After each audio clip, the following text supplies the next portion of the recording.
So after 7 weeks and 8 episodes, The Acolyte has finally come to an end, and it has been an interesting journey.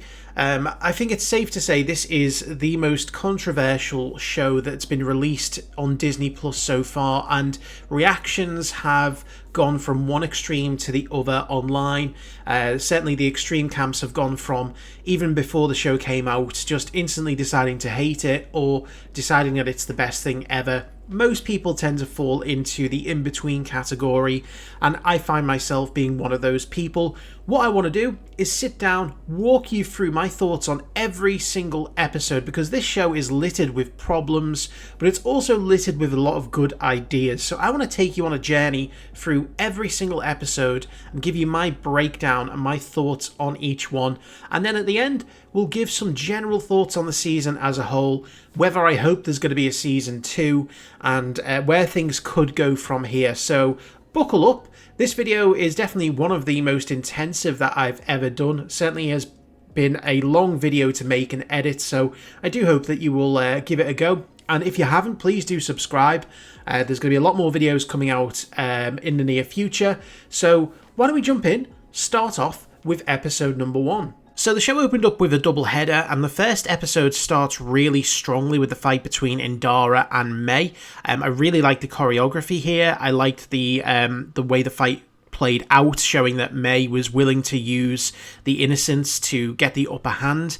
And again, showed that she wasn't fully evil by sparing his life at the end of the fight. I was disappointed, I think like many, that Indara died so early on, but there was a heavy implication that she would be back in flashbacks later down the line, so I wasn't overly worried. I will also say that I do love this outfit for May, and it is a shame that she didn't get anything as colourful or, as creative going forward after episode 2. Now, moving on to meeting Osha for the first time, I actually thought that Osha and May were the same person. I wasn't aware of the twin situation, and I thought that maybe this was a case of subconsciously Osha was being controlled by the dark side, or she was wiping her own memory, and she was doing this all without her own knowledge, which I think would have been a really interesting twist, probably more interesting than the twin aspect that we got in the show itself. Again, great to see, sort of the Nemoidians in live action. They really do hold up, and I think the creature effects throughout this show were really, really good. The first time the portion of the internet that just hated this show from the get-go lost their collective shit was with the fire in space. That really didn't bother me, because again, Star Wars and real-life physics have never ever gone together, even by George Lucas's own admission, so I was not bothered by that whatsoever. What I was bothered by was seeing only a very small snippet of a Jedi Vector, and then never seeing anything of it ever again. And tying in with that theme, we actually get to see Yord and his Padawan, Tassi, who is a live-action Zygerian, and that absolutely looked brilliant, the makeup. Now,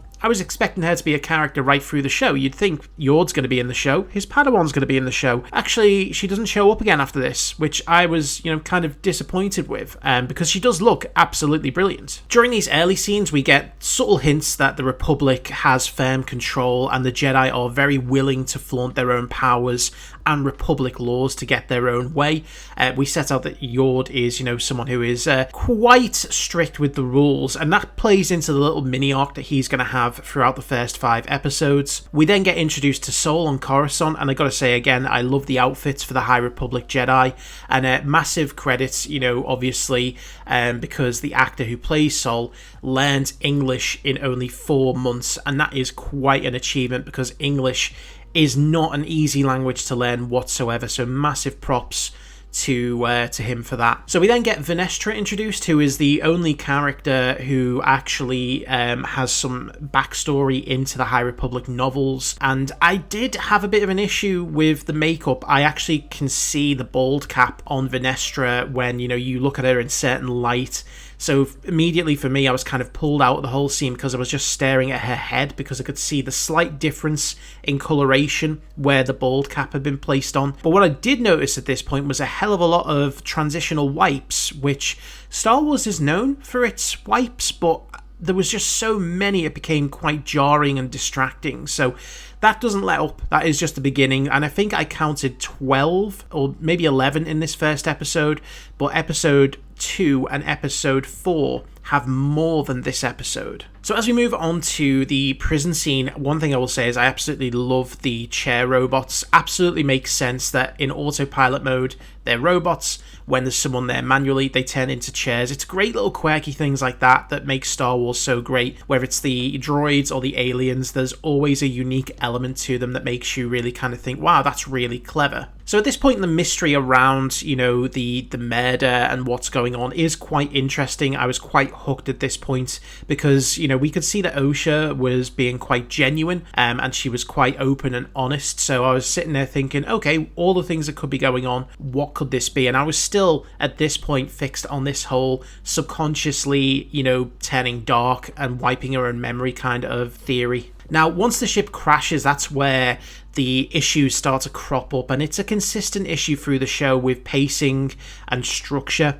The chronology of events starts to become a little confusing because we cut back and forth between different locations, but it seems like they are not really lining up in a timeline. We get to see the vision of May, and then I immediately knew that this was twins. As soon as we see them in the forest, you know, it's quite clear that, you know, this is going to be a situation where she has a long lost sister, a long lost twin, and at this point I wasn't really bothered by that. I thought, okay, that's interesting, let's see where it goes, and hopefully, you know, it would be good. As we cut back onto Coruscant, I've got to say that the show immediately won a lot of credit with me for this particular scene with Yord. You know, definitely one of my favourites. The only question I had at this point was, well, where's Tassie? You know, where's Yord's apprentice? Where is his Padawan? Surely she should be with him, given the fact that Padawans and Jedi Knights typically go on missions together. And unfortunately, you know, this is the beginning of me realising, we're never actually going to see her again, and we're not going to be given a reason why that is. So one of the common themes is the chemistry between certain characters, and certainly Jecki has great chemistry with every character she interacts with, particularly with Yord. I love the kind of relationship they have. They're like salt and pepper, you know, they're complete opposites. They go together really well, though. You know, Yord is quite, you know, by the book, by the rules. Jecki's a bit more laid back and a bit more open. So again, I really enjoy their chemistry together, as well as the set design for the Jedi ship. I love the kind of 1950s diner look.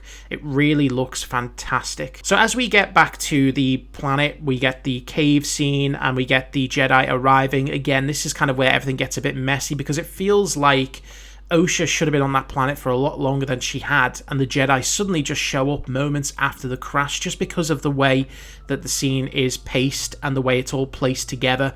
If they'd have had the Jedi scenes up front, you know, then it felt a bit more, you know, relative with the timing, but because it was constantly back and forth, it just felt a little bit off and kind of, again, took me out of it, but it wasn't a massive issue at the time. So there's a nice little foreshadowing with Soul saving Osha from falling. It's a little, you know, hint of where things to go from here, or technically where they had been, I guess. And then we move on to the ending scene, which again felt really out of place. You know, we cut back to May and the stranger in what we know now is his, you know, lair, and it just really felt weird. The dialogue was kind of out of place.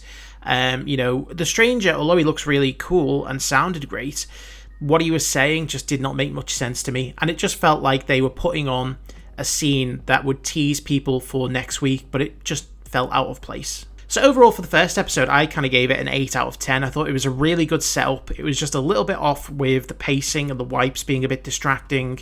Again, looking back, it's obviously going to be disappointing in other elements because it does set up some interesting stuff that never really pays off, but in the moment, and certainly as a standalone episode, I think it was pretty good. Now, the second episode opens up with the next murder attempt, and I like that consistency. I like the idea that each episode might open up with, you know, one of the Jedi that May is trying to kill, because again, it kind of is like episodic. It ties into the main story overall, but we get a different location, different Jedi, and we slowly start to unravel why she's going after these Jedi, and each one is unique. She has to try and defeat them in their own unique way. Unfortunately, this is the last time that she actually manages to kill a Jedi herself, and the story kind of starts to go off from episode 2, but this is, again, at this point in time, I'm thinking this is a really nice way to do things. Have it be a consistent opening, set the tone for the episode, set the stage for who it is that she's after, and then we spend that episode seeing if she can do it or not. And again, it's nice to see kind of a local Jedi temple that's not Coruscant. Coruscant is great, but I like to see Jedi out in the wild. I like to see, the different types of Jedi temples and how Jedi live in general in the universe. We get introduced to Torben, and, his makeup is definitely a choice to have him be sort of balding. It looks a bit weird. I get that they're trying to age him up to be much older than the actor is. Just looked a bit odd. And, the Barish Vow is a nice touch. It shows that the writers clearly know at least some of the history and some of the Legends material, which they do actually use quite a bit in this show. There's quite a bit of Legends material that they translate into this. So I really liked them bringing that into Disney canon, as you might call it. So when we start talking about how to deal with this situation, I like the dynamic between Sol, Yord, and Jecki, because they're all of different mindsets. They all come up with different ideas and how to handle the situation very differently. There's a bit of lightheartedness there as well. It just goes a long way towards establishing connections between the characters, which, again, when you're coming into a brand new show with brand new characters, you need to do fairly quickly. So again, we go back to there being a lot of transitional wipes. I think there is 12 in this episode alone, which is just quite a lot for an episode that is only about 40 minutes long. So we get our first introduction next to Kymir, who is immediately suspicious to me when he said that he took the clothes from the owner, but I found him overall to be a very fun and quirky character, and I thought that it would be great for May to have someone to team up with who, has his own reasons for being there. And again, at this point, I was enjoying the dynamic between Sol and Osha. It did feel like it wasn't too over the top. It was just quite warm. It was kind of like, almost a loving uncle, and, he's looking after his, niece. It was, it's not quite a father-daughter relationship, if you get me, but it was nice and warm. It wasn't too intense. It was clear that, Sol cared for her, and vice versa, and they just wanted to get to the bottom of the situation. And again, as the episode moves on and we see that May convinces Torben to kill himself, that's where we really start to pick up the mystery, because you have this Jedi who has shut himself off for 10 years, and all of a sudden he wakes up when she talks about absolution, and he clearly is guilty, and he decides to kill himself. Now that makes you think, wow, what is it that's happened that's caused something like that? What is it that would make him feel so guilty that he would end his life? And again, a very unique way for her to get the kill. Then the scene confronting Kymir was fantastic, and actually contains one of the best jokes in the whole of Star Wars. Who is he? I thought he was with you. The whole scene was great. I really liked it. And Jecki once again proving that she really is the MVP at the moment in terms of just being one of my favourite characters. As we move forward through the episode and we get to the scene where Sol confronts May, I really laughed at the fact that Yord was using binoculars to watch something that was going on from about 10 foot away. It definitely felt out of place. If it wasn't so funny, I probably would have complained about it a bit more. Just a little bit of a lack of kind of consistency, I guess, or maybe oversight when it comes to the editing, because you would look at that and go, well, that doesn't really make sense for him to be using binoculars when he's literally about 10 foot away from them. So the fight scene then is fantastic. Again, I love how powerful Sol feels. He's almost not putting in any effort. May can't get anywhere near him. And again, the style of choreography is just really well suited to this. It's unique enough that it feels like it's its own thing, but it also feels like it's Star Wars. Now, when the twins first see each other for the first time, I just kind of had a feeling that I wasn't really going to be into it. Something just didn't feel right for me, and I wouldn't know until much later on that their story would just be one that really kind of existed. It wasn't something I ever got invested in, and I felt at times it did kind of detract from the main story itself, because, it was something that we spent a lot of time on, but just because of either acting or dialogue or direction, it never really clicked with me. And so we get a quick chat with Venestra. It kind of shows the bureaucracy of the Jedi Council, where now everything needs to be talked out. And then also Sol's impulsiveness when it comes to the twins, which again is something that will be foreshadowed for later on. And then the episode ends with Kalnaka, which again, I think ever since the show was announced, we were all excited by the idea of a Jedi Wookiee in live action. And, you just get a nice little tease to him scaring off some poachers and, setting up the next episode pretty good. So again, for me, this was another solid episode, another 8 out of 10, another really great fight scene. The mystery was becoming deeper and something that I was quite interested in at this point. The character chemistry was really coming through and shining. And again, having those 2 episodes be put together at the start was a very clever choice, because they do flow into each other very well before the next episode. And so we come to episode 3, which is where I started to really have issues for the first time with the show, and especially on a rewatch. This is where it's evident that some of the mystery and some of the elements of the show start to fall apart. I will say straight up, I'm not a fan of entire episodes being flashbacks. I do prefer the flashbacks to kind of come and go as we see events happening in real time. But straight away, the acting from the young twins just kind of took me out of it. I'm not going to harp on the kids too much because, again, they are just kids and I don't want to come across as a bully, but I will say that they are not the best actors. Certainly they did not get the best direction, and it kind of really did just take me out of the moment, and it there's the same all the way through the episode with them. Who I did like was Mother Anastasia. I thought she came across really well. She was relatable, she was caring, she was a very well acted character. She was someone that I did feel a bit of a connection to, and I was interested to see what this coven was, and what it was that she was doing with them. And speaking of the coven, I absolutely have no issue with so-called lesbian space witches.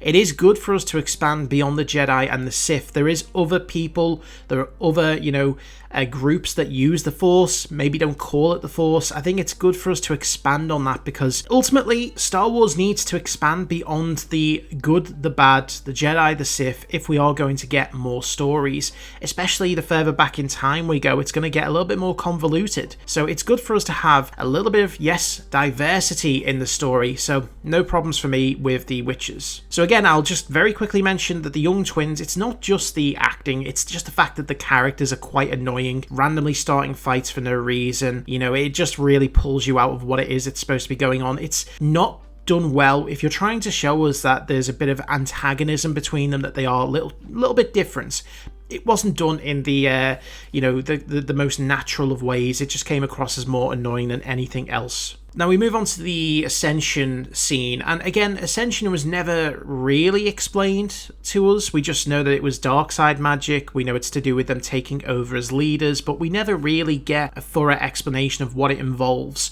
Sometimes you don't need thorough explanations, but because it is kind of such a pivotal moment, and it is something that the Jedi base their actions on, or at least Soul bases his actions on, it would be nice for us to get, an idea as to what it actually is. The scene itself is a little cringe. It doesn't bother me that much, sort of the moaning, the dancing, it's not normally my cup of tea, but again, I accept that some things need to be a bit different in Star Wars. Not everything is going to be the same. So then when the Jedi confront them, I like the fact that, they come across as a little hypocritical about training kids, and they do kind of have a monopoly on it. Again, they're not afraid to flout the fact that the Republic decrees that they are the only ones who have the right to, test and train children. So, that is, again, something that's a theme that I like. I know a lot of people see the Jedi as pure, and they don't think the Jedi should have any grey to them, but I really do think they should. It's not done on a massive scale. It is done very slowly, subtly, and, usually it's the individuals that come across as doing something really morally corrupt. For the most part, the Order itself still tries to be pure. So I like these little things that we see that seems to indicate that, they are on a bit of a path towards,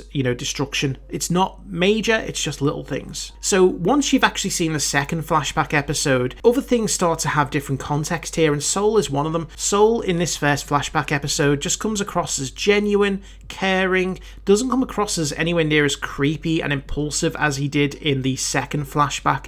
He just looks like he's trying to be kind to these children, and wants to know if they have the ability to be trained as Jedi, and if they want to come with him, he wants to offer them a pathway to do that. The second flashback episode changes a lot of the context here. So again, when we find out that the twins were created by, the witches, again, a lot of people on the internet cried out that it ruined Anakin's backstory. It didn't bother me. I didn't think it did. I still don't think it does. I've made a video on that. No problem with it whatsoever. They're not prophesized to do anything. It's, if anything, knowing the whole thing now, it is set up to show that it can be done and how it is done, and it is tying into the knowledge that Darth Plagueis gets. I know that bothers some people, but again, really doesn't bother me. So a consistent thing with the young twins again is just the kind of rough dialogue. They're really not helped out by the writers or the directors, and it is a shame because some of these scenes between them are really hard to get through.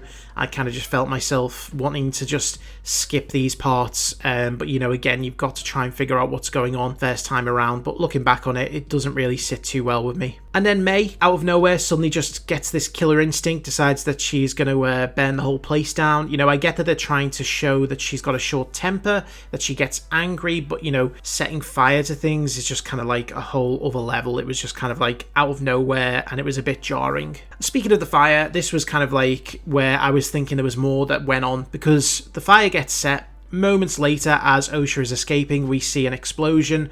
We hear the screams of the witches.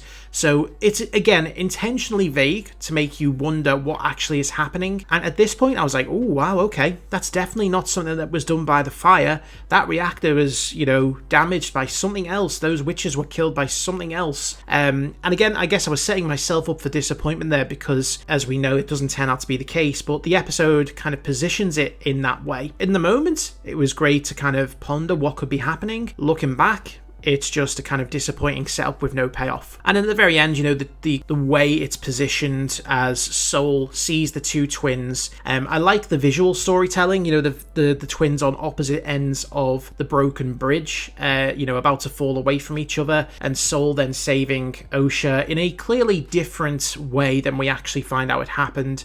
I don't mind that. Again, it kind of leads me into the theory that they were trying to be like Knives Out in the way they were going to tell these flashbacks. Tell them from one perspective initially, and then show them from a different perspective, unveiling the mystery later on. Unfortunately, just doesn't quite pull it off as well as Knives Out does. So I gave this episode a 3 out of 10 simply because, it was a lot higher up when I first watched it. On a rewatch and with the extra context of the full story, it is very disappointing. There's some poor acting and dialogue for the twins. The setup seems to be for something much more interesting than what we actually got, and it just feels like it was wasted runtime when combined with episode 7 because there's a lot of repeated scenes. So on watchback, this is definitely more disappointing than I felt at the time. So moving on to episode 4, and we open up again with a conversation between Osha and Jackie, and I'll say it again, Jackie has great chemistry with everyone in this show. She really is a great character. I think the actor does a fantastic job of portraying her as a very likeable person, and again, the directing will be part of that, so very well written, very enjoyable to watch. I think that, she brightens up the whole show. And, again, just disappointed that she doesn't get a longer stint, but absolutely adored everything to do with Jackie. We catch up with Chimera and May, and I've got to say, Chimera at this point is just such a fun, wacky character. I loved his quirkiness. I think for most people, it was fairly obvious there was a heavy suspicion that he was the person in the mask, that he was going to be the Sith, but I just enjoyed all of the time he had on screen before that as well. And so we move on to our next hot topic that caused a lot of controversy online, and that is Ki-Adi-Mundi showing up at the briefing. Again, people really pissed that his, kind of age was changed, and I just don't understand it. I mean, these background characters, age can change. We don't know for certain exactly how long his species lives for. It was a non-issue to me. And the same with people who thought that him being in that briefing somehow broke canon because he should then know that the Sith were around. But the Sith are not mentioned. If you actually pay attention to the scene, they talk about splinter orders. They say that, we don't know who it is who's training this rogue Jedi. And it is something that, they are sort of querying, well, who or what could it be? But there's never any mention of the Sith. And that is something that, again, anyone who does hear the word Sith mentioned ends up being dealt with. So there's definitely no issues with canon there. So this episode sees the most number of wipes through any episode, and there was even one point with May and Chimera where there was 2 wipes in the space of 30 seconds in the same location. It just got very distracting. And again, a common theme with the series is just some odd choices in dialogue. There's one point where May says, "I can't believe my sister is Jedi scum," yet she knew exactly what it was that Osha wants to become. She knew she wants to become a Jedi, so why would it not make sense if she survived the fire that she would then go on to become a Jedi? It's odd in the way the dialogue is written. I get the intent behind it, like she's still in disbelief that she could be someone like that, but you can write it in a way that's far more meaningful and gets the point across better. So this is where we get introduced to Basil for the first time, and I'll just say up front, I did not like Basil as a character, not because of anything in particular, it's just the way that he was positioned through the show, and the confusing nature of the character, the way that he kind of didn't have any clear motivation. He kind of showed up in odd spots, but his purpose as a tracker makes sense. I would have been absolutely fine with that. Having that little bit of lighthearted comedic relief at this point was okay. He, is a tracker, it makes sense, but his continued presence in the show grated on me as time went on. And then we get May, who turns on Chimera out of the blue. And this was another moment where I felt like, well, this doesn't really make sense. We've not had any inclination that she was going to turn.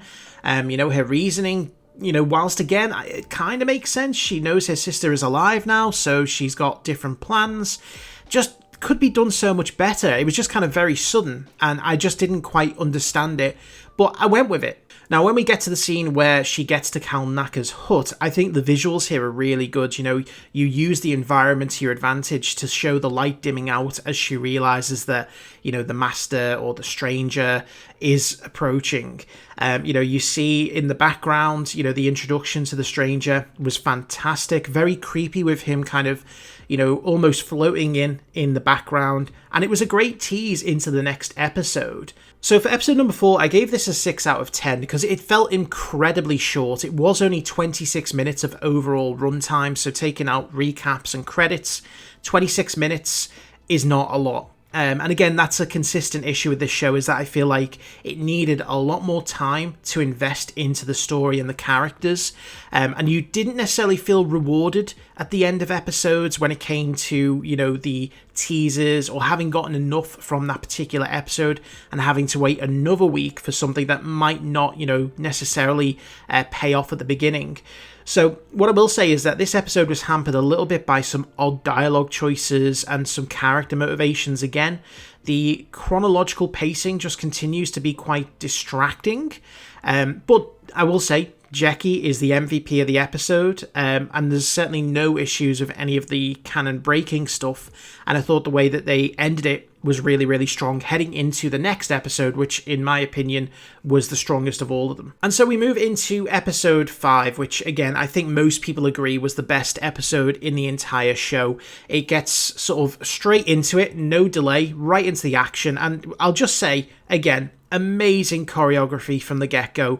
I love the little bits of detail. I love the force pull into the double decapitation. That was, particularly amazing and kind of just left me like, whoa, this is great. The inclusion of Cortosis is really cool. I just love the fact that it actually shows why he's able to stand up to sort of 7, 8, 9 Jedi, because he does have this game changer where he can use his own body to disrupt the lightsabers and, give him the advantage. Then we move back to May, and her resisting arrest from Jackie felt again a bit odd because her whole intention was to come along and surrender to the Jedi. Now again, I get that, she feels like she has to run because her master is there, but why in the first place then have her decide to give herself up to the Jedi if you are just gonna have her just decide to continue to run? It didn't feel very well put together. And again, that is another issue overall, is that the steps in this story don't connect very well. They kind of judder along, and that is a bit of an issue. One thing this episode does is show just how powerful Soul is as a duelist. He absolutely keeps up with the stranger, and there are some fantastic individual scenes between the two of them. We also see Yord have a little fulfillment of a mini-arc where he actually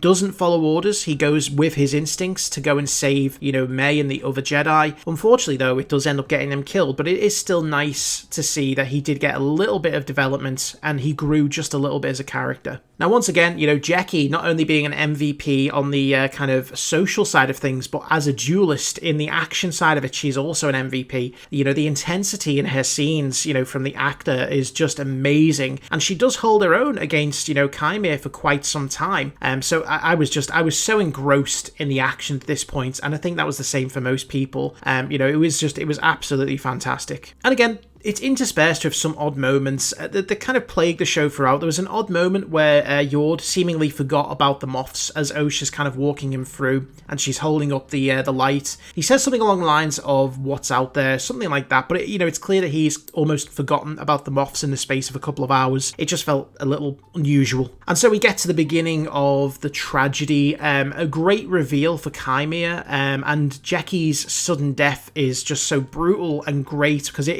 it's unexpected in the way it happens. I really do love the fact that we all knew that very likely Jackie and Yord were going to die. We just didn't see them dying in such a way. And it is always great when you get something like that, because if you can be unpredictable, that will please certainly myself, but I think the audience in general look to be fooled. And that's what we kind of got here. we kind of saw what was going to happen, but it was delivered in such a way it felt really rewarding. And the dialogue afterwards was brutal, saying, was that its name? And again, pointing out the hypocrisy when Soul says she was just a child, and he looks him in the eyes and says, you brought her here, which is true. They're not afraid to use children as soldiers at times. In this scene, once, he does start to actually get into character, I love how, Manny gets sort of so flawlessly switching between the two characters, between the serious stranger and the goofy, silly Chimera. It really is seamless. I really do enjoy it. And also, biceps, gotta love the biceps. And again, it feels like the understanding of what's at stake here is very, good by the writers, because, he says now, I have to kill you all because you've seen my face. That is in keeping with the need to be anonymous for the Sith. And again, a little hint that, hey, we're very much aware that the Sith are secret and we're going to keep it that way. I think that people needed to have a bit more patience, because some people heard him say Sith and were like, no, canon's broken, show is ruined, Star Wars is dead. I think people in general just needed a little bit of patience at this point, because the writers clearly knew that they couldn't have plot holes like that and that they would be filled. And so we get the Yord death scene, but what I like is it shows his intelligence. He uses the cortosis to his own advantage. It's just a shame that he couldn't beat the biceps. The biceps were just too prominent, too strong, and, Yord unfortunately didn't make it. Rest in peace, Yord. So then we get May and Osha having a conversation for the first time, and looking back now, knowing everything that we know, it doesn't make sense to me that May doesn't just straight up tell Osha that Soul killed their mother straight away. She's trying to convince her not to go back with the Jedi. The biggest thing that she can do to convince her is say, Soul is lying to you, he killed our mother. Because May knows exactly what happened, Again, it's something that I guess wasn't thought out ahead of time. And in the moment, you don't really question it because you don't know what's happened. But on rewatch, that is something that really doesn't fit in. It feels like she should just be saying, yeah, Soul killed our mum. You shouldn't be following him because he's lied to you all this time. And then we get some teasers, Basil seemingly is sniffing after May. And I thought that Basil was going to, serve his purpose and actually, alert Soul to the fact that it's not Osha on the ship, it's May. But we never really get, that coming about in the next episode. And then the show ends off, or this episode ends off with, some kind of meaningless dialogue from the stranger at the end. It didn't really resonate with me. It felt like it was trying to be philosophical for the sake of being philosophical. Almost like, again, they didn't quite know how to end the episode. That all being said, this was a fantastic episode. I give it a 9 out of 10. Aside from some iffy dialogue and some unusual character choices, it was a fantastic episode. The fight scenes were some of the best in Star Wars. Killing the Jedi it was brutal and it was needed because, that sets up Chimera as a very powerful villain. I think he's a great villain at this point. He's clearly got his own sense of purpose. Makes some good points, but again, shows that he is willing to go above and beyond to, achieve his goals. He's intelligent and he's got resources that you really do need if you're going to keep the Sith a secret. The shorter runtime for this episode was fine because the pacing of it kept it always quick and fast, and at that point you're okay. If there's constant action, you don't want it to go on too long, so you'd like more time, but I felt like the short pace here was one of the few times in the show that it didn't kind of affect it terribly. So in the aftermath of this was episode 6, and I think, we'd reached a really good level of hype on the outside. Praise for episode 5 was pretty loud, and, I think most people were feeling really good about the show at this point. This was another really short episode with only 30 minutes of total runtime, again, discounting credits and recaps. I do like the acting from Soul at the very beginning, kind of just barely keeping it together, taking in everything that's happened, losing some friends, Yord and Jackie, and obviously then having to face the fact that, all of these secrets are bound to come out. And I'm sure at this point he was ready to kind of tell Osha what was going on. The Basil comedy as the episode goes on just felt really out of place. We've just got this really heavy episode. We've lost some, very popular characters, and it feels like we need some time just to lament them. But we then get this kind of silliness, this comedy, especially given the fact now that looking back on it, Basil doesn't really do much. He doesn't tell Soul that it's actually May on board. He doesn't play any kind of important part in the plot from this point. It just felt really weird. Now, I will say I'm a very big fan of this Chimera bathing scene. Again, I know that, some people seemingly had a problem with us enjoying it. I mean, there's nothing wrong. There was no nudity. It was there for, them trying to put on a bit of a spectacle. And if you've got a good looking actor, you're going to utilise that. I didn't have a problem with this. I very, very much enjoyed it. And I think, just speaking of that, I think he knew that she was there the whole time. I think he was testing her, the willpower and the ability to sort of kill someone without a weapon. That's what he was looking for the entire time. He knew his lightsaber was, on the edge of the little pond or pool that he was in. He very easily could have just given her access to a weapon that would kill him. And I think he wants to see if she would do it or if she would give him a chance and potentially maybe not, use the weapon. So here is the first time where we actually get a mention of an external review of the Jedi Order, which will come into play later on in the finale. I think in retrospect, this really should have been flushed out more thoroughly and certainly earlier than it was. If we actually knew the Jedi Order was under political pressure, it might have made a bit more sense as to why Venestra was so nervous, about keeping things under wraps, because she was under a lot of pressure, from the Senate. And then we get more oddball comedy with Basil. Again, it's just kind of like he shows up, he kicks May in the foot, and then runs away and hides. Nothing else really happens with him that episode. It just felt so odd to me. But we do get more with Chimera and Osha. I feel like, again, those scenes were really good, but we just needed more of them, and we needed them to go more in depth, especially, if you are going to turn Osha to be his acolyte, you really do need to take whatever time you can with them to establish, a relationship. That's one thing, again, that didn't really resonate with me, is the potential romance between the two. It never clicked for me. One thing I like about May being upfront with, Sol in trying to get him to confess is that it's clear that that's what her motivation was going to be from that point. She no longer really wants just to kill him. She wants to get him to confess to the High Council. I think she saw that as a better punishment than anything else, because she could see that, maybe he was feeling guilty, and her anger had subsided a little bit since she realised that her sister was alive. I will say, though, it was nice that they did explain cortosis, for the general audience, because whilst a lot of people who have read into, Legends and the EU will probably know cortosis, it is good to give a thorough explanation of it, especially as, it does seem to be a big part of where they are at that point in the cave. So when Venestra shows up and sees all the corpses of the Jedi, I like that we're now getting a little bit of a hint of the cover-up, and especially knowing what happens. She's thinking about how she can work it to her advantage. Most of the Jedi there can't simply believe that there is something that could cause that much damage and devastation other than, a Jedi. And we get our first and only look at the lightsaber whip, which again is cool in essence. I just think it was a shame it was only in the show for 3 seconds. It just feels like it was trailer bait. And then as the episode moves on towards the end and, Sol realises that it's May, I feel like his character takes a bit of a creepy turn, almost like a bit of a darker turn. I thought this was all hinting towards him having a darker side as we gonna, sort of reveal exactly what happened on Brendok in the next episode. He ties her up, he says, "You will listen." And I honestly thought that, this was going to be like him revealing himself to be like some kind of a morally grey character, but it didn't really turn out to be that in the end, and it's consistent in the next episode of Sol acting creepy and weird. So I gave this episode a 6 out of 10. I felt it was like too short once again. There were some really good scenes with Osha and Chimera and May and Sol, but they really needed to be more in depth and without the comedy from Basil, which kind of felt like emotional whiplash and just distracted from the overall story. I feel like the external politics as well just needed to be more heavily focused on from the get-go. So we move on to episode 7, which was the second flashback, and where the series for me really started to falter and I started to have some big doubts. I was expecting, obviously, us to get the big mystery reveal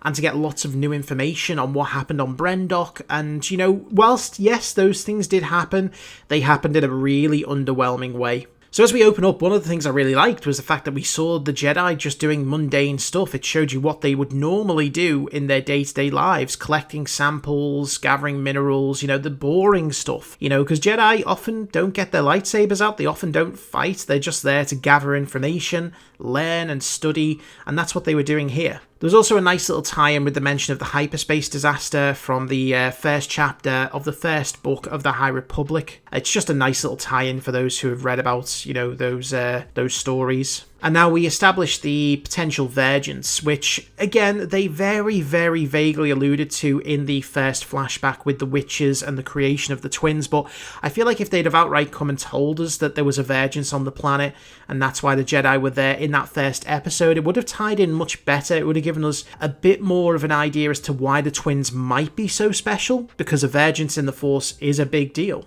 I've not really mentioned much about the show's budgets. $180 million is a lot of money. And whilst the show doesn't look particularly cheap, the effects for the speeder bikes here are really, really poor. And given the show's supposed budget, it shouldn't look this bad. So this is where, Sol starts to get a bit creepy for me. He starts to get desperate and he starts to act really out of character. There's a lot of unnecessary repeated scenes in this flashback. A lot of stuff that we just see again verbatim, the same as the first time around, and there's not a lot of additional context to it. I don't mind us seeing scenes again from a different point of view, but a lot of the scenes in this episode were pretty much copies of the scenes in the first flashback episode, and it just really didn't sit well with me. One of the things I think the episode did well is showing that Indara actually was one of the wise ones. She comes out of this episode looking the best. Sol continues to act weird. He says he's got a connection to Osha, but he's only known her for like a couple of hours. It just then suddenly seems to not care about May all of a sudden because she went through the Ascension ceremony. So they start to mention things like M counts, they start to talk about, their belief that the twins are one person split. And again, by this point, I'd already lost interest in the twins and their story, so this stuff really just didn't matter to me. We then see Torben kind of snap and take a sudden turn, and I don't think there was enough setup here. We saw earlier on the witches get in his head, and clearly, he was homesick, he wanted to do something meaningful, so there was stuff there that might have established why he suddenly just cracked. But I think, having a few more scenes of him being influenced by the witches after they leave the coven would have given us a bit more of an idea that he was on the edge. Just have them observe him, have them kind of creep into his mind every so often until he does snap, jumps on the speeder bike and heads off towards the witches. Now, Mother Anastasia, we know that she had that conversation with Osha where she seemingly accepts that Osha wants to be a Jedi and she's going to let her go. She has the conversation with the Coven where she says she's going to be Mother, and it seems like all things are set for her to accept that the Jedi are going to take her daughter. Then all of a sudden we get this scene where things get really tense, the witches draw their weapons, Mother Coral gets really aggressive, and then all of a sudden Anastasia seems to change her mind, and she's like, why would we let her go with an institution rather than her family? And then later down the line, she seemingly changes it again when Sol stabs her. She says she was going to let her go. Well, then why were you telling him that they weren't going to let Osha go into an institution? It's just very messy dialogue that, again, doesn't help the story whatsoever. And again, speaking of messy, the witches just seem to suddenly get very aggressive, and with the way that things play out,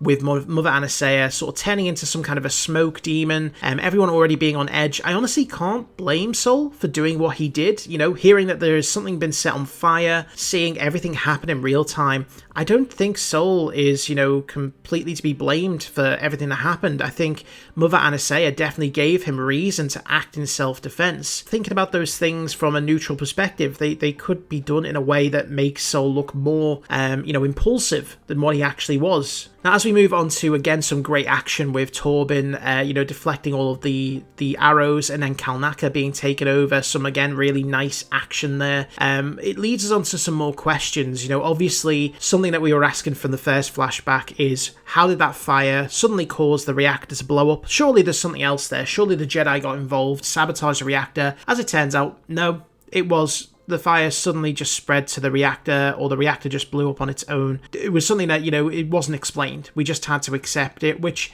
usually I don't have a problem with, but that's a pretty big thing to just accept. The same way with when the connection is broken with the witches by Indara, it seemingly kills them all, or at least it's inferred that it kills them all, but we don't know why. It just, again, it's very messy. As the episode ends, I'm fine with Sol not being able to save both of them. Some people were saying, well, why couldn't he have just lifted them both instead of the bridges? Clearly, he'd already made, the action to hold the bridges up rather than the twins. No one's perfect. And again, it just gives him that little bit of guilt at the end because he did ultimately choose Osha over May. The actual elements of the story are clever. It's just the way they're executed is really kind of poor. And then at the end of the episode, we actually get Endara to be the one to come up with the cover-up. And I actually think that this is the right choice from the perspective of just being a human being. Osha, from their perspective, has lost everything because of them. And if they do tell the truth to the council, there's a very good chance that she would be rejected to be a Padawan. She'd end up with nothing out on the streets, and her life would essentially be ruined because of everything they did. So if they have to cover it up and live with that guilt, I think that on a human level makes sense. So again, that's the end of that episode. I've given this another 3 out of 10 because I felt like the needlessly repeated scenes,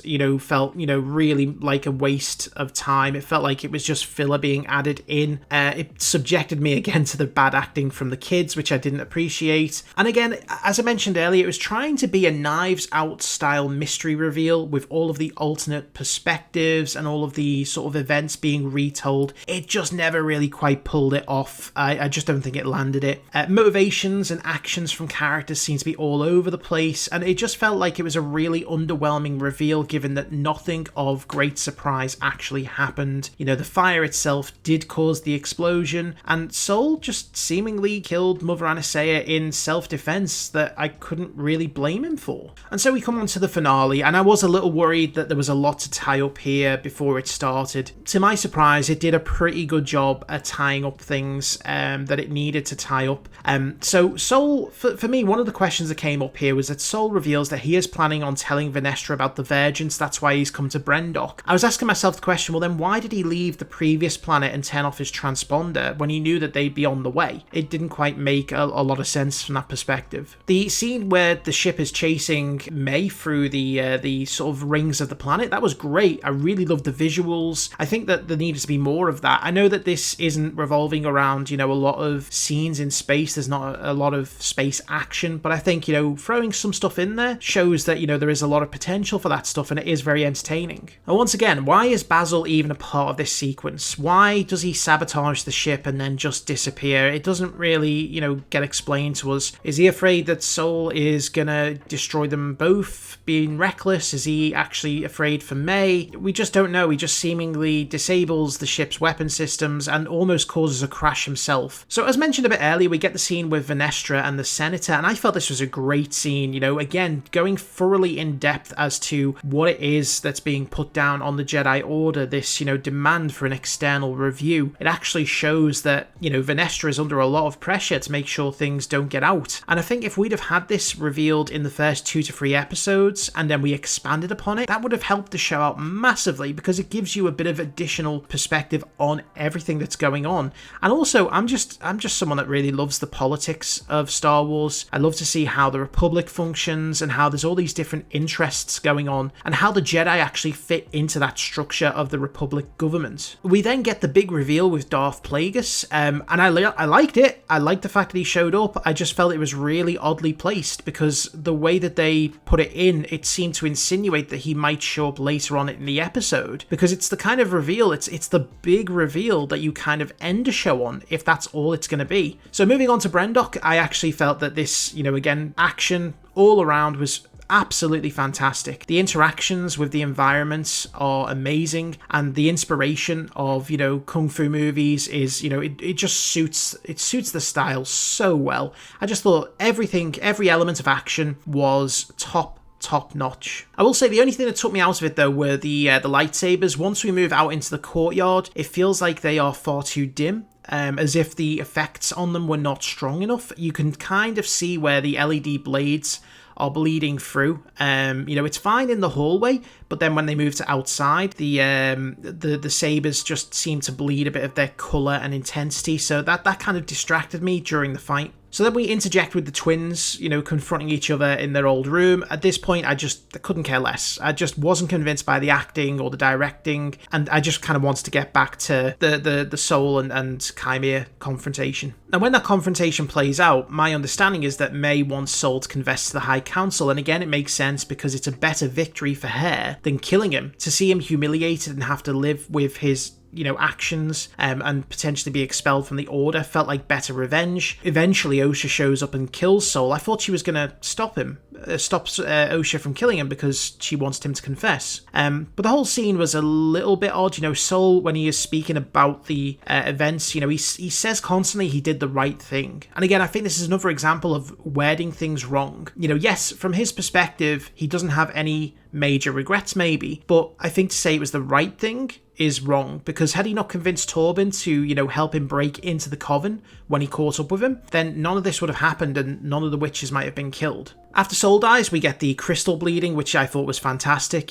Seeing a crystal be bled in live action. I liked it in Jedi Survivor, and you see here that Osha bleeds it, just through pure pain and anger and rage. I thought it was a really well done scene. And then we get the Jedi showing up in confirmation of Venestra being Chimea's master. I'm absolutely more interested in that backstory than the twins, so I'm hoping that going forward we get to learn more about that. And then the scene with the two twins kind of saying goodbye to each other, it just fell flat for me. The whole kind of dialogue of I'll find you, and kind of in my mind I'm thinking, well, isn't this the point? You're wiping a memory because you don't want her to know about you. You don't want the Jedi to be able to potentially use her against you. So why would you find her? Why are you even splitting up in the first place if the whole point was to make that they're two separate people and then they come together as one? I could have seen the switcheroo happening, Osha turning dark, May potentially not being the Acolyte. I could see that coming from early on in the show, but again, this is kind of just all very messy dialogue. And of course, we end out with Soul being accused of the murders, and again, I think that's brutal, but it absolutely makes sense, because the Jedi will definitely, think politically if they absolutely think it will help them. They're not afraid to get a little bit grey with it if they feel like, it will suit their purpose. So putting the blame on him, whilst it does pain me because I really like this character, it absolutely makes sense from that perspective. And the show ends out with a little cameo from Yoda, which I'm glad it was just a very short one, and he actually didn't have any impact on the show or the plot, because that would have been a little bit too ham-fisted. So overall for this finale, I gave it a 7 out of 10. I think that it finished up stronger than expected. I was really worried at the beginning that they wouldn't be able to, nail the landing. And whilst there were definitely some issues, I do think that they did a good job with it. They didn't tie all of the plot together because they are saving some stuff for a season 2. I think that's quite clear that they've planned on there being a season 2. I think that the action in this episode definitely helped to push the episode through to a higher score. Had it not been for that, it probably would have been more down to about a 4 or a 5, just because, again, clunky dialogue. A lot of the elements of the twins I'm just not invested in anymore, so I've kind of lost out on that. The action and some of the other elements with the political intrigue, they definitely make up for it. So there we have it, after 8 episodes, and like I say, many highs and lows. It's been an interesting journey. Firstly, I would say that the show started very, very strong with its setup. The first 2 episodes were done really well, just with the exception of some of those pacing issues and the distracting amount of wipe transitions that there were. For me, where the show really struggled with the flashbacks, they were the biggest problem. There was clunky dialogue, there was inconsistent character motivations, at least the way they were presented on screen, and again, the acting and the whole situation around the twins kind of just immediately made me not particularly care about what was going on in their story, even though that's what the focus of the whole show is supposed to be around.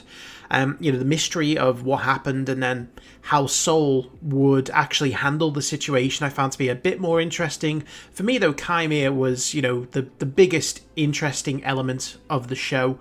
The strongest element for the show itself was the action.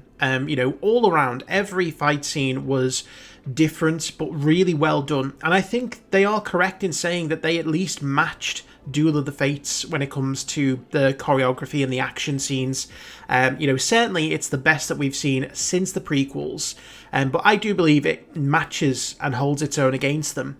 Now, you've got to remember, choreography, it's not just about the people who take the time to learn, the fight choreography, the ones who hold the blades. It's the people who go into planning it, it's the cameramen, it's the directors, so everyone involved did a really, really good job on that, because all those elements have to come together to make a truly great fight scene, and every single one, from the very first one with Indara to the very last one with Soul and Chimera, they were all great. I can't fault any of the action whatsoever. Speaking of Soul and Chimera, they for me were the standouts. They were the two strongest performers, probably the two best acted characters, with the most intriguing stories. I'd put Jackie in there. She just wasn't around long enough. She was definitely an MVP for the time she had on screen. I really felt the connection that she had towards the characters, and she brought a light-hearted element and a bit of fun to the show, and I really, really enjoyed that.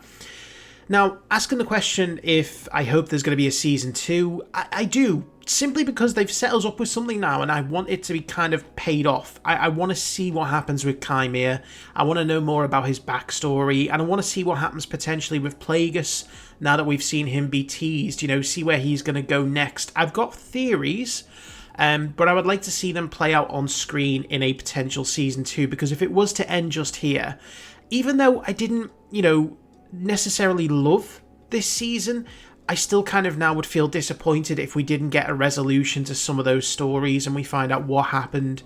I do think, again, it needs to focus on Chimera more than the twins, though. Let them take a backseat, at least for a season 2. Now, focusing on what people determined was the biggest issue, or at least some people determined was the biggest issue of the show, and that was supposed breaking of canon. From the first episode, people lost their shit about the fire in space, and that, I still don't understand how people can get so riled up over something so insignificant, especially when there is no consistency in Star Wars at all when it comes to real-life physics. But when you look back on the show, you actually realise now, having seen the full picture, there hasn't been any canon broken. Certainly Ki-Adi-Mundi and his age doesn't break canon. No one has mentioned the word Sith, or anyone who knows the word Sith is now either dead, mind wiped, or is a Sith themselves. And then with the stuff with Anakin, I don't feel like his, birth, his legacy is affected in any way, shape or form. The twins are just being used as a vessel to deliver a bit of background on how you can use the Force to create life. Certainly, they don't come across as any kind of a prophesized, chosen one in any way, shape or form. And I don't think being a virgin birth is what makes Anakin special. Certainly, if you look at the prophecy, firstly, it's male orientated, the prophecy. So that automatically rules out any breaking of canon because these are females. But also it doesn't just necessarily revolve around him, being a virgin birth. There's lots of elements that go into the prophecy itself. So I don't think any, canon has been broken. Now, for me, where this series falls short, and one of the reasons that I do criticise it is because it does feel like the episodes were too short. There wasn't enough time given to let the story and the characters flourish. It felt like there was multiple stories trying to be pushed into one really kind of short show. You've got obviously the twins and the backstory with their creation and, their relationship, the mystery around what happened on Brendok and the Jedi's involvement, and then the actual story with Chimera and his determination to find a pupil. You could easily drop, one of those stories and, it probably would flow a lot better. I've said that this felt like a movie that was stretched out into a series, and that is quite common, unfortunately, nowadays with streaming shows. It feels like the format is very confused. We're kind of in a no man's land. So that didn't do the show any favours, and I feel like we could have done with a lot more time. One of the reasons is because looking at the political issues that come up later in the season, it gives so much more context to why the Jedi are so kind of nervous about anything going wrong, because they're under pressure from the Senate. They're being threatened with review and investigations. If we'd have known that from very early on, then we'd probably know a bit more as to why Venestra is very, nervous, very agitated, because she doesn't even know Chimera is alive until the very last episode. So it's nothing to do with her having a secret. It's all to do with protecting the Jedi Order, but we don't know that because we don't get the scene with the Senator until the last episode. If you put that back in the second episode and expand on it, it gives so much more context and, just adds in a whole lot more flavour to the story as a whole. So I think, giving us more time and structuring it better would have really helped smooth out some of the issues in that show. Now, the mystery, which is what the whole thing was based around from the get-go, what happened on Brendok, why is May killing Jedi, I found that to be really underwhelming. because it was kind of like just a really obvious choice to have, well, yeah, May set the fire, the Jedi were doing a bit of meddling, things kind of got confused and heated, and then one small spark set everything off. But, you know, the fire didn't actually... it was just a fire. It did apparently cause the reactor to explode. The Jedi weren't kind of outright nefarious in what they were doing. I can understand why Sol maybe, you know, did kill, you know, Mother Anastasia, because she did turn into a smoke demon. There's blame on both sides. And it kind of just felt really underwhelming because there was no big surprise that I just couldn't figure out in my head. It was just like, oh, okay, May set a fire. That fire caused a reactor to explode. And because of everything that was happening with the Jedi, because, you know, Sol suddenly decided that, you know, he really wants to protect May and Osha, things just got really agitated, and that little spark was the catalyst that caused all of this destruction. And it was kind of like, okay. And then the last point I'll talk about is the budget. I've not really said too much about, you know, the look of the show and the budget itself. This show definitely doesn't look awful. In some places it looks great. Some of the models for the ships, some of the sets are fantastic, particularly the Jedi ship. It looks like a, you know, 1950s diner. I absolutely adore that set. The costumes are really great. I did make mention of how I was a bit disappointed that May didn't get, you know, that purple outfit or anything as colourful as that purple outfit after the second episode. But the show doesn't look like it had a budget of 180 million. In places it looks quite cheap. Some of the, you know, effects are not great. On the flip side, some of the effects do look great. The creatures are brilliant. But it just feels as though, you know, certainly it did not live up to what you would expect for a budget that could, you know, produce a big Hollywood blockbuster.